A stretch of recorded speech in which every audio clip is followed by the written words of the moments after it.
नहीं सुना सर। फिलहाल आप मुझे यूं ही दिख गए तो मैंने सोचा आपसे मिल लूं। चलिए मैं चलता हूं। हाँ, अच्छा ठीक है, ऐसे डराया मत करो यार। अभिषेक विवेक से आगे चला गया और एक गली में मुड़ गया। विवेक अभी 2 ही कदम चल पाया था कि फिर से उसके कंधे पर किसी ने हाथ रखा। उसने मुड़कर देखा तो वो हैरान रह गया। उसे अंदर से किसी के बोलने की आवाज आई।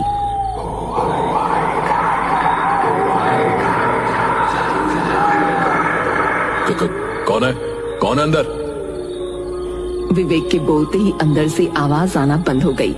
उसने बहुत हिम्मत करके दरवाजा खोला तो अंदर कोई नहीं था और अब बदबू पहले से भी ज्यादा बढ़ गई थी।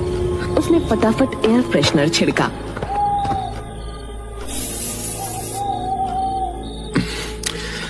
आखिर ये बदबू आ कहां से रही है? मुझे पता लगाना ही पड़ेगा। विवेक बदबू का स्रोत पता लगाने की कोशिश कर रहा था तो उसे एक कमरा दिखा जिसमें ताला लगा था। लगता है बदबू इसी में से आ रही है, पर इसमें तो ताला लगा हुआ है। प्रधान जी को कॉल करनी पड़ेगी। विवेक प्रधान को कॉल करता है लेकिन प्रधान साफ मना कर देता है कि वो दरवाजा नहीं खोला जा सकता। उसकी चाबी खो चुकी है। अब उसके पास कोई चारा नहीं बचा। उसे नींद भी आ रही थी इसलिए वो लेटकर सो जाता है।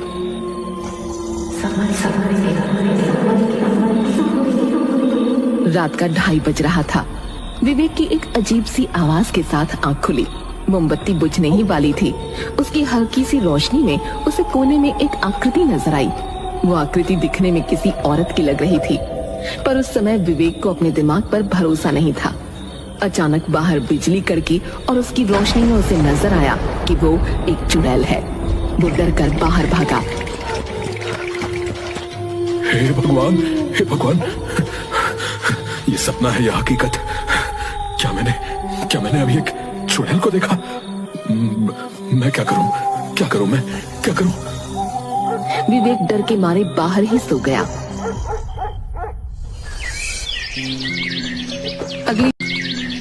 अगली सुबह अभिषेक ने आकर विवेक को उठाया।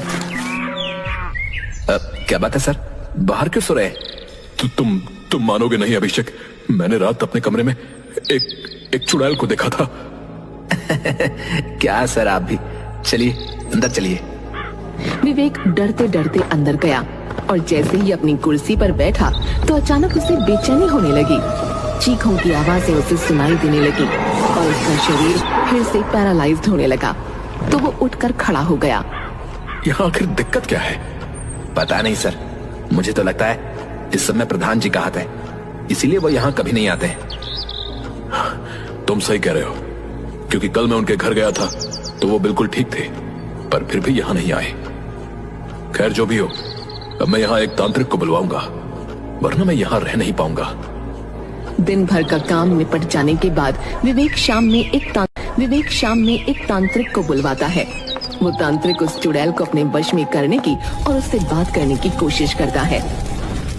चुड़ैल, सामने आ, तो इस बाबा से बच नहीं पाएगी। मैंने तुझ जैसी हजारों चुड़ैलों का काम तमाम किया है। तांत्रिक उस चुड़ैल को वश में करने में कामयाब हो जाता है, पर वो चुड़ैल कुछ भी बताने को तैयार नहीं थी। बड़ी मुश्किल से उसने बताना शुरू किया। ये सब प्रधान की वजह से है। उसने 10 साल पहले अपने साले को सचिव बनाने के लिए नियुक्त हुए सचिव को मरवा दिया था और तब उस सचिव के भाई ने सचिव की कुर्सी पर टोना कराया था। मैं तब से यही हूँ। मेरा काम है किसी भी सचिव को इस कुर्सी पर ना बैठने देने का। ये टोना किसने कराया था? उसका नाम बता। नहीं। बता। नहीं। ये कुछ नहीं बताएगी। इसे कैद कर लीजिए या भस्म कर दीजिए। अरे यहाँ क्या हो रहा है?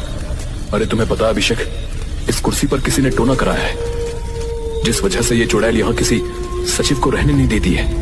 अच्छा ऐसी बात है? तो अब तक इतने सचिवों को इस चुड़ैल ने मारा है। मैं अभी इसे बताता हूँ। अरे नहीं, तुम रहने दो।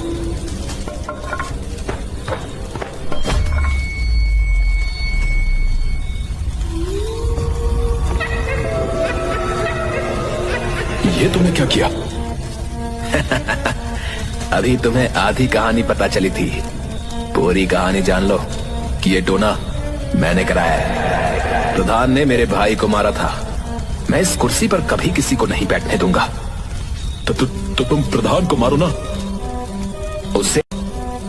उसे तो मैं मारूंगा ही, लेकिन उसने जिस पद की वजह से ये किया है, पहले मैं उसको तबाह करूंगा। इसलिए अब तुम्हारी बारी है। नहीं, प्लीज अभिषेक, मैंने तुम्हारा क्या बिगाड़ा है? आज तुम्हें पता चलेगा कि यहाँ के सचिवों के साथ होता क्या है। वो भागते नहीं हैं, मरते हैं। अभिषेक चुड़ैल को इशारा करता है और वो चुड़ैल एक बार में विवेक की गर्दन धड़ से अलग कर देती है।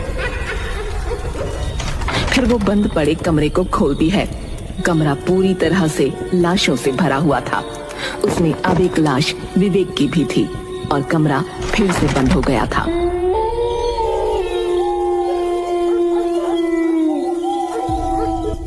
Like, comment, and subscribe.